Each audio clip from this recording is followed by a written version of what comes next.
ہم امام حسین کے نام پر رو بھی لیتے ہیں، امام حسین کے نام پر ماتم بھی کر لیتے ہیں، امام حسین کے نام پر لنگر بھی کھا لیتے ہیں، لیکن کوئی کام جو امام حسین نے کیا وہ کرنے کے لیے تیار نہیں ہے۔ کیوں؟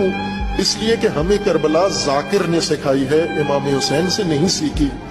ہمارے معلم ذاکرین ہیں، ہمارے معلم حسین ابن علی نہیں ہیں، اور پھر ہم تعظیم محرم میں وہ کام کرتے ہیں جو امام حسین نے نہیں کیے۔ امام حسین علیہ السلام کے اوپر امام حسین علیہ السلام کے 7 دشمنوں نے جو کام کیے وہ ہم نے سنت حسینی بنا لی۔ وہ ایک ایک چیز ہم نے باقاعدہ ترتیب کے ساتھ اس کو کربلا کی اور محرم کی رسمیں بنا لیا ہے۔ کیوں کہ امام حسین علیہ السلام کے ساتھ یہ کچھ ہوا۔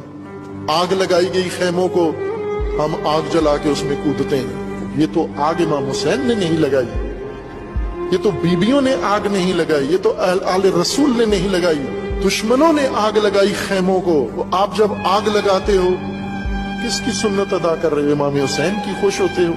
امام حسین پہ خنجر چلے، امام حسین پہ تلواریں چلی، امام حسین پہ نیزے چلے، یہ تو نیزے اور تلواریں یہ امام حسین کی سنت نہیں ہے۔ جو امام حسین نے کیا وہ کر کے دکھاؤ، حسینی بنو۔